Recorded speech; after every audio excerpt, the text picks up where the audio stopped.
అంతర్జాతీయ బౌద్ధ క్షేత్రమైన నాగార్జున సాగర్ హిల్ కాలనీలోని బుద్ధవనంలో ఈ నెల 10న గురు పౌర్ణమి సందర్భంగా ధర్మ పరివర్తన దినోత్సవాన్ని నిర్వహించనున్నట్లు అధికారులు తెలిపారు. ఈ నెల 10న ఉదయం 11 గంటలకు ప్రారంభం అవుతుందని చెప్పారు.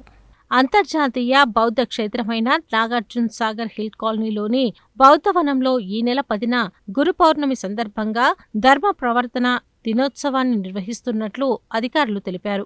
పర్యాటక శాఖ ఆధ్వర్యంలో నిర్వహించే కార్యక్రమం ముఖ్య ఉద్దేశం సిద్ధార్థుడు మొదటి జ్ఞానోదయ సందేశం రోజు అన్నారు. తాను నేర్చుకున్న తత్వాన్ని మొదటిసారిగా శిష్యులైన కొండన్న మహానామ పబ్సా అప్పాజీ బాదియాలకు మధ్యప్రదేశ్ రాష్ట్రం సారానాథ్ జింగాలం వనంలో తెలియచేసిన రోజే బుద్ధుడి జీవితంలో ముఖ్యమైనదని 5 ఘట్టాల్లో ఒకటన్నారు. బుద్ధుని మొదటి ఉపన్యాసాన్ని ధన్యాచక్ర ప్రవర్తన దినోత్సవంగా బౌద్ధులు నిర్వహించుకుంటున్నారని అధికారులు తెలిపారు. ఈ కార్యక్రమం ఈ నెల 10 ఉదయం 11 గంటలకు ప్రారంభం అవుతుందని తెలిపారు.